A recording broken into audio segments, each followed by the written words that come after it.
¿Qué es lo que estamos haciendo cuando parametrizamos pensándolo como una función? La primera experiencia de considerar una función paramétrica fue cuando apareció la parametrización de una curva.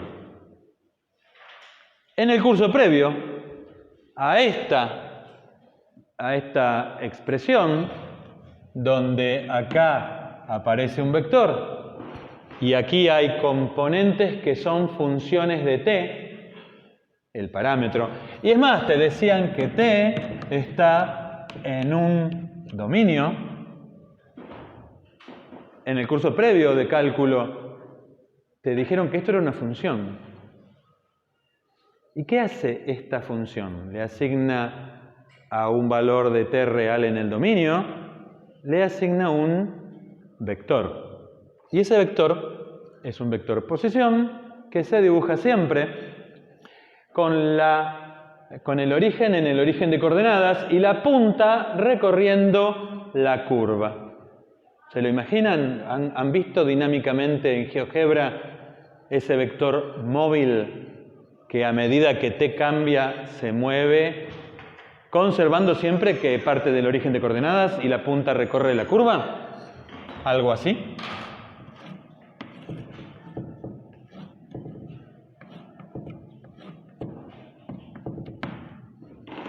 ¿Sí? Y esto depende de t. O sea que lo que estamos diciendo es que hay una función de una variable real tal que si yo tengo un valor de t en el dominio T0, le corresponde un vector en un plano XY. A esa función la llamamos función R de t. La que asigna a números reales vectores. ¿Cómo sería ese gráfico acá, en este caso? R de U V. ¿Cómo lo puedo expandir a este gráfico y llevarlo a esto que también es una función a valores vectoriales? ¿Qué hace esta función? ¿Cuál es el dominio? El dominio es una porción de R2.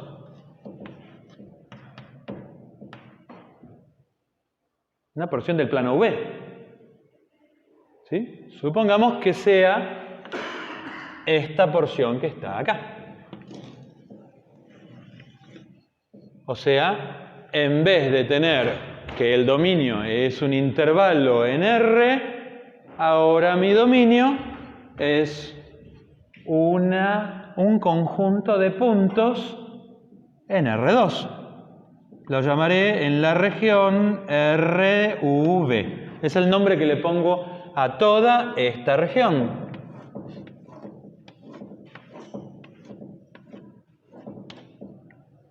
De tal manera que si yo tengo, acá como tenía un valor en el dominio, acá tengo que tener un valor en el dominio, por ejemplo este. Y si acá a este valor particular lo llamé T0, a este lo podré llamar, a ver si lo puedo poner así, U0, B0, que puede ser un punto que lo llame P0, en valor en el dominio. ¿Y qué hace esta función con este valor en el dominio? Le asigna ¿qué le asigna? Acá puse una flechita. ¿Qué le asigna?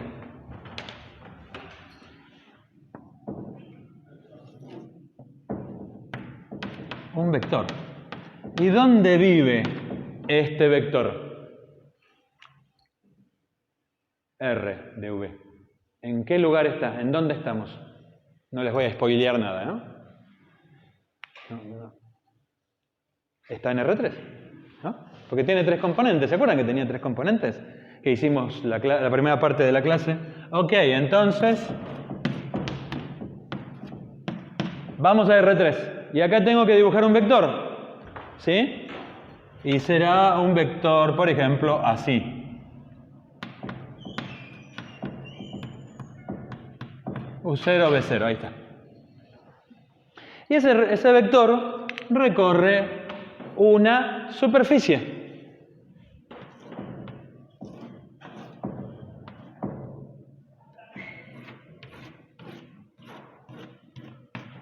Se mueve dinámicamente conservando ¿qué? Parte del origen. Todos los vectores, estos que están acá, por convención se dibujan a partir del origen y la punta del vector va barriendo la superficie. A veces este dibujito que está en el libro está bastante remanido y no hace una idea cabal de lo que está pasando. Vamos a rehacer este dibujo con este ejemplo. Vamos a verlo más en un caso particular. No digo concreto porque estas son superficies matemáticas, pero hagamos un caso particular. ¿Cómo es esto en este caso? Bueno, voy a escribir la parametrización R de V del cilindro. Lo voy a parametrizar. Bueno, x, z ya sabemos que podemos ir por el lado de coseno y seno.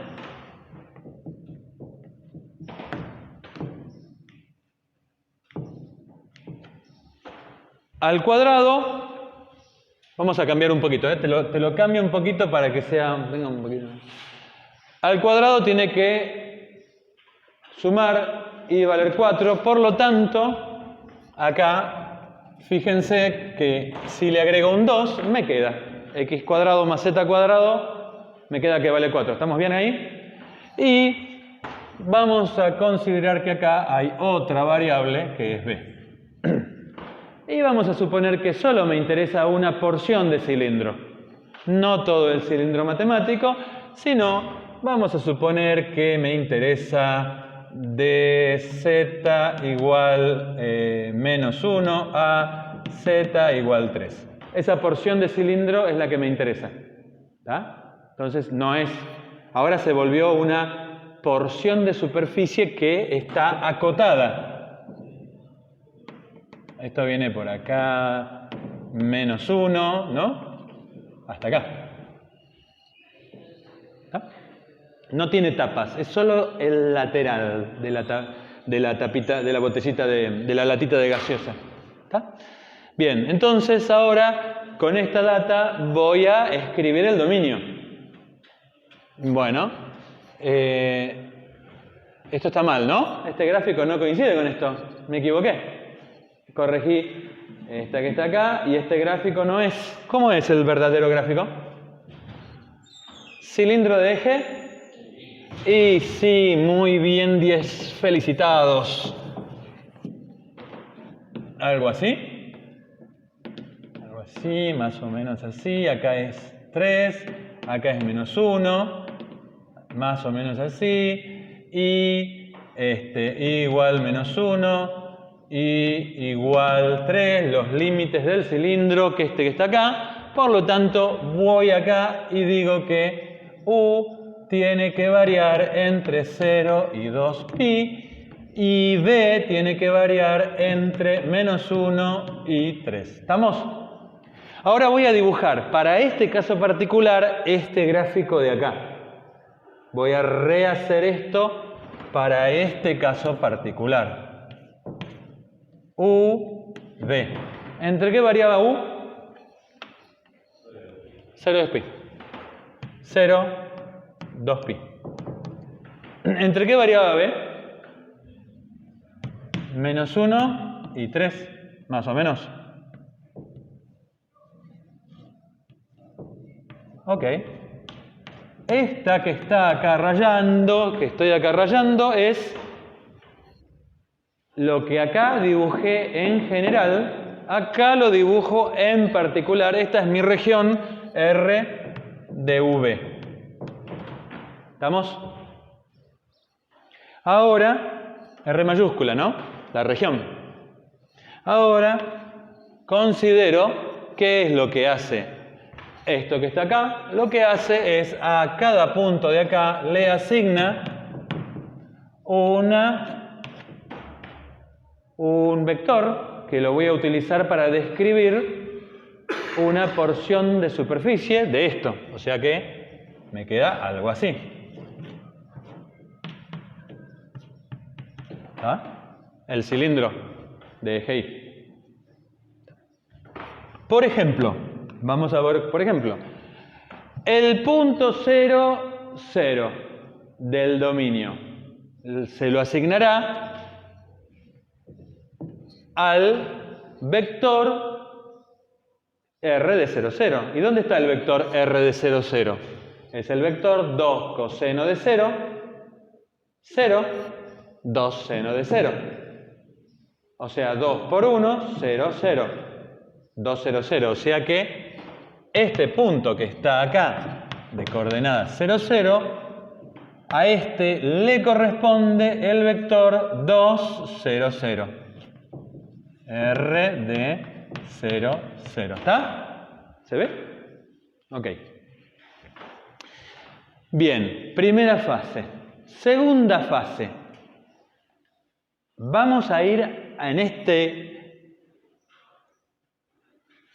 momento, en esta situación, ¿a dónde vamos? Vamos al cálculo del área de una porción de superficie. Vamos al cálculo del área de una porción de superficie. Ya teníamos una experiencia de que la parametrización tenía que ver con el cálculo de la longitud de una curva. Lo que escribí recién. A esta cantidad que llamamos...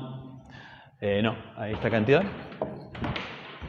A esta cantidad que diferencial de S minúscula diferencial de arco, ¿está? Que es la longitud del arco de curva C, la calculábamos mediante esta cantidad. O sea, esta integral que ocurre en la curva C se calcula mediante esta integral que ocurre en el dominio, o sea que es una integral definida. Y esto que está acá es una especie de factor correctivo que me permite calcular la longitud de una curva mediante el cálculo de una integral en este dominio que no tiene por qué tener la misma longitud, ponele en metros, que esta porción de curva. ¿Sí? ¿Se entiende que esto es como que está corrigiendo? Porque al irme de aquí a aquí, yo puedo haber estirado la curva. ¿Qué quiero decir con estirar? Quiero decir que si yo acá tomo una porción dentro de este dominio de 1 metro de longitud, cuando yo tomo esto y me voy acá, no tiene por qué esta porción de 1 metro, no tiene por qué medir 1 metro. Capaz que mide más largo, lo estiré, o capaz que mide más chico, lo comprimí. Si midieran exactamente lo mismo y yo estoy calculando la longitud, yo tendría que poder hacer esto.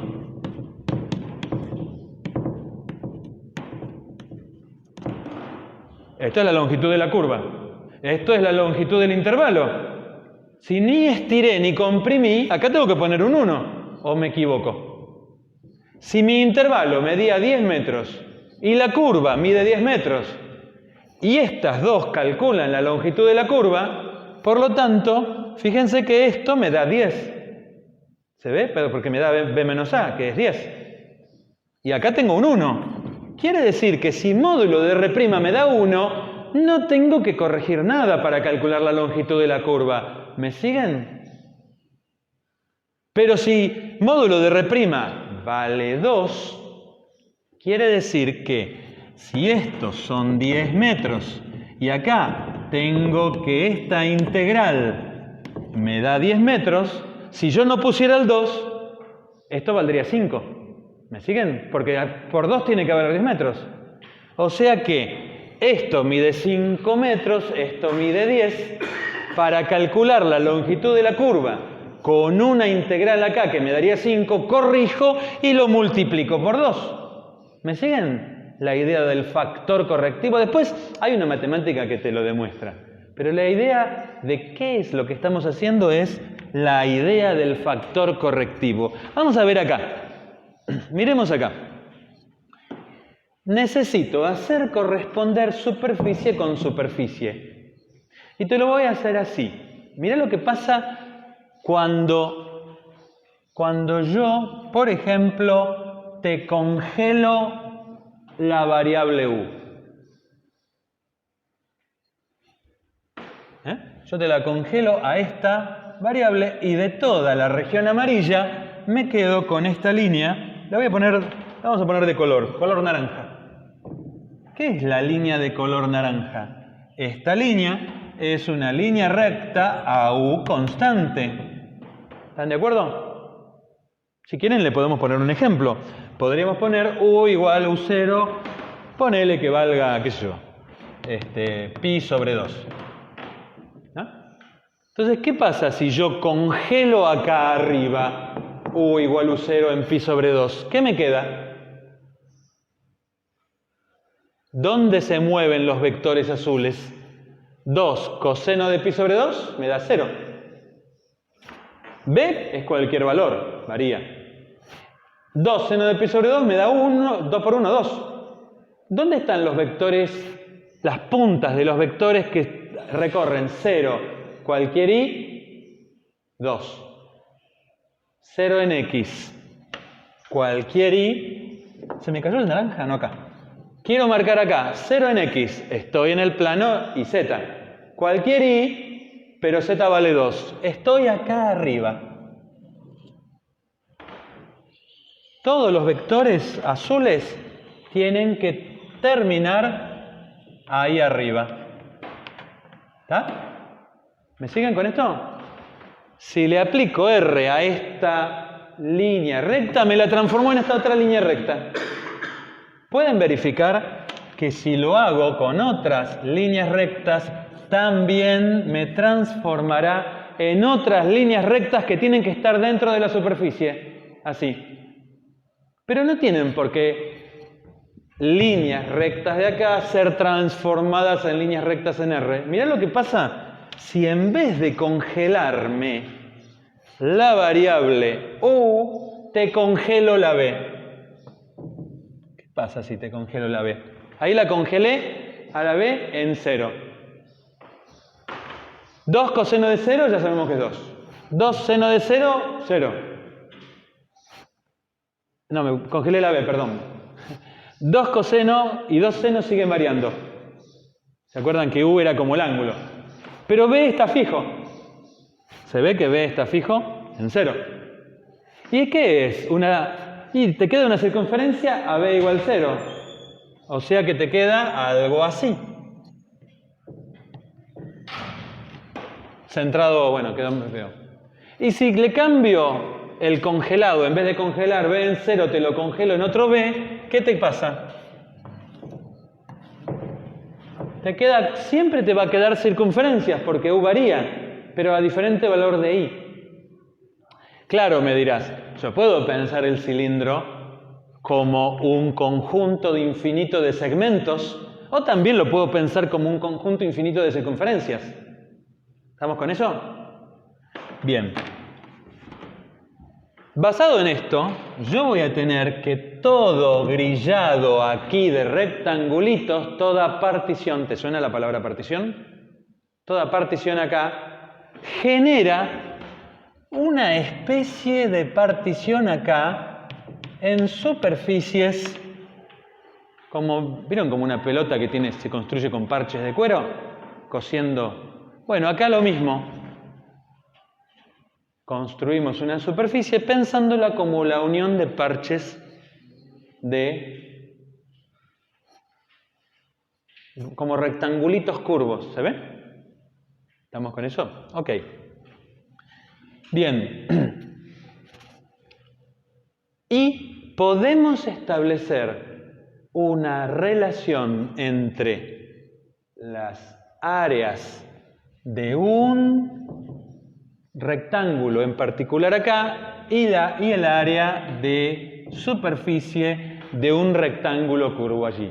Podemos establecer una relación, podemos hacer la cuenta, de hecho está hecha en el material, y la relación para delta U y delta B tendiendo a 0, o sea, cada vez más pequeños, la relación de la superficie, esto es área de superficie que está en R3, es igual aproximadamente al módulo de un vector n, que ahora te cuento cómo se hace, por el área en V, que es ni más ni menos que delta U multiplicado por delta B.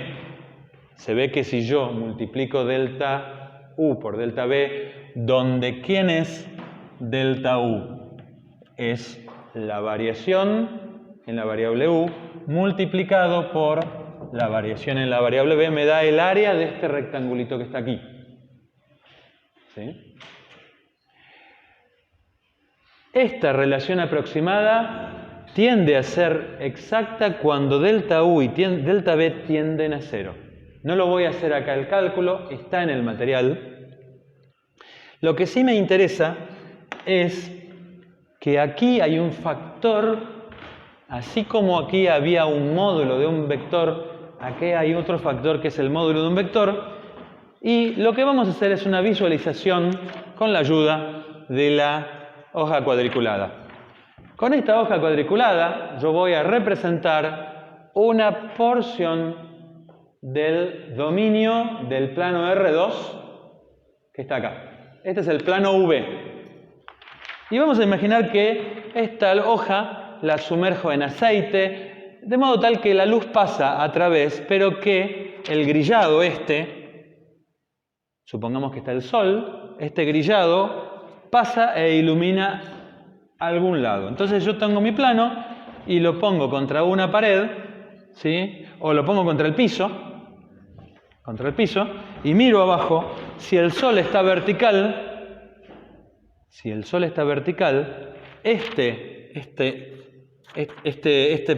esta partición, y yo lo pongo así paralelo al piso, un cuadradito de esta partición corresponde con un cuadradito del piso y tiene la misma área. ¿Se ubican?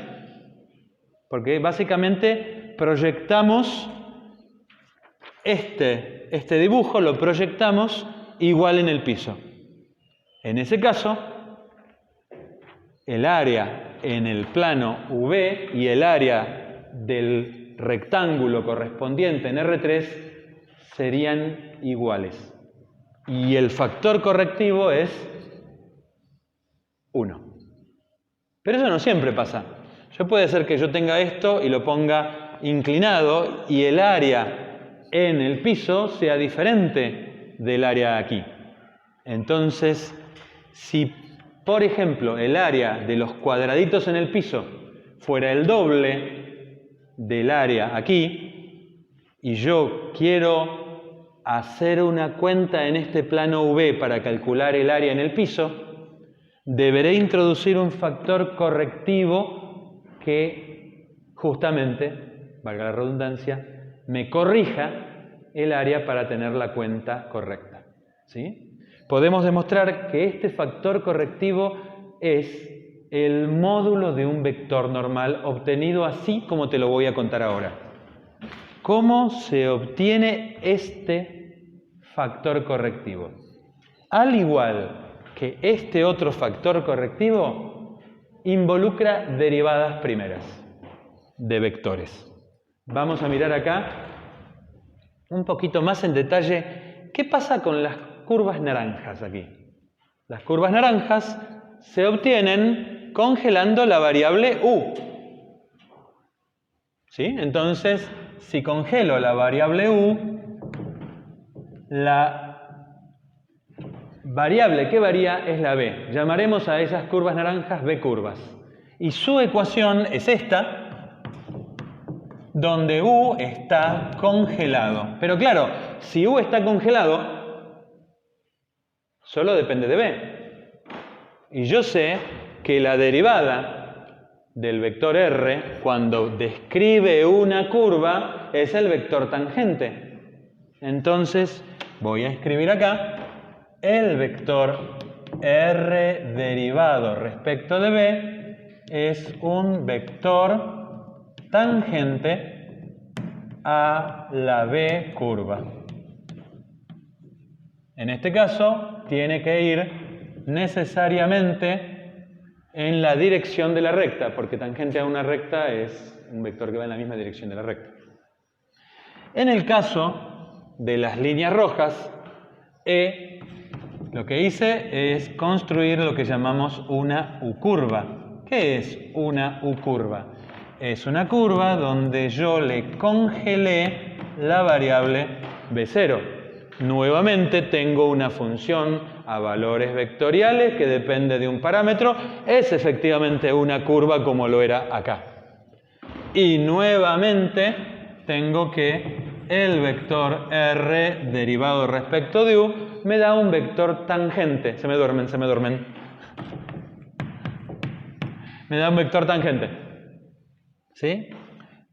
A la curva. O sea que voy a, por ejemplo, aquí puedo graficar un tangente a esta circunferencia. Por ejemplo, puede ser para allá.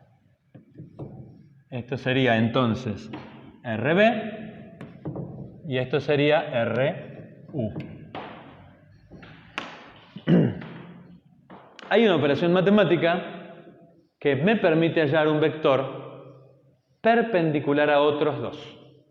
La operación matemática se denomina producto vectorial. Y en matemáticas suelen anotarla con una cruz, y en física y en ingeniería suelen utilizar este símbolo en vez de una cruz. Producto vectorial, producto vectores, y se calcula mediante una tabla parecida a la que usamos para calcular el rotor, donde en el primer renglón pondremos las derivadas de r respecto de u y en el segundo renglón las derivadas de r respecto de b. Yo no lo voy a hacer en general, pero voy a hacerlo con esta en particular. Calculemos entonces derivada de r respecto de b, de u. 2 coseno de u derivado respecto de u. B derivado respecto de u. 2 seno de u derivado respecto de u. 2 coseno de u. Primer renglón, pongo las componentes del vector r derivado respecto de u. Segundo renglón, pongo las componentes del vector r derivado respecto de b. 2 coseno de u derivado respecto de b. B derivado respecto de b. 2 seno de u. ¿Cómo ahora resuelvo esta tabla? La resuelvo parecido a cómo resolví el rotor. Es decir, empiezo con más i. Tabla. Creo una tabla eliminando la fila y la columna donde está el i. 0, 1, 2 coseno de u, 0. Esta tabla la obtuve de esta tabla de 2 por 2, eliminando la fila y la columna donde está el i. Siguiente, menos j. Tabla. Elimino la fila y la columna donde está j. Y me queda menos 2 seno de u, 0. Acá 2 coseno de u, 0. Más, ya está. Ahora voy con el k. I menos j más k. Tablita. Elimino fila, que está acá, y elimino columna, donde está acá, y me queda menos 2 seno de u, 0, 0, 1. ¿No me equivoqué en nada? ¿Me equivoqué en algo? Ahora, ¿cómo se resuelven las tablas de 2 por 2? Se resuelven multiplicando los cruzados. Los cruzados que bajan van primero y van positivos. Y se restan los otros cruzados. 0 por 0. 0 por 0. Menos 1 por 2 coseno de u. Menos j. 0 por 0. 0, 0, perdón, 0 por esto, 0 por esto. Más k.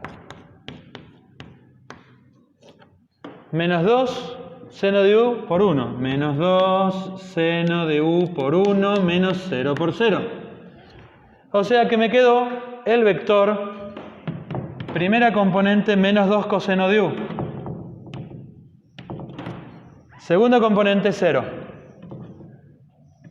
Tercera componente menos 2 seno de u.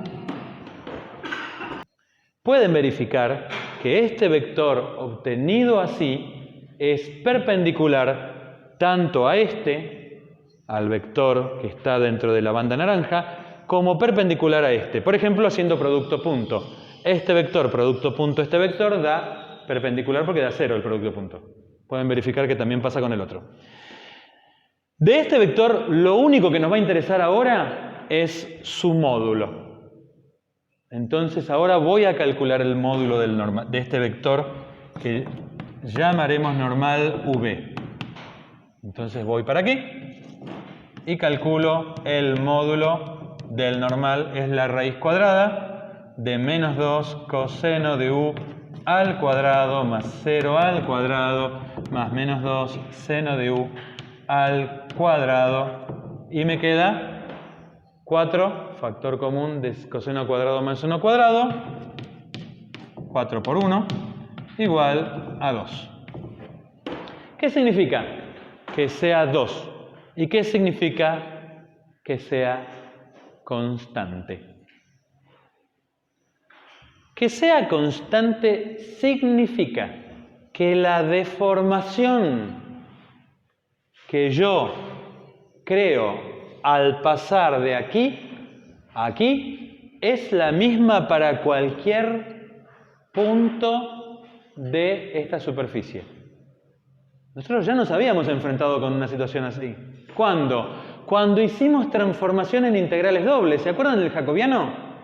El jacobiano hace eso justamente. Es un factor correctivo, como lo es el módulo del normal, acá. Entonces, ¿qué significa 2 aquí? Significa que si vos partís acá de un rectángulo que acá su área vale 1, acá el rectángulo curvo correspondiente, su área debería valer 2, ¿o me equivoco? ¿Está? O sea que, como es constante, el área de todo esto es un rectángulo de base 2pi por altura 3 menos 1, o sea 4. Toda el área de esto debería ser 8pi. ¿Está bien lo que digo? 2pi por 4, 8pi.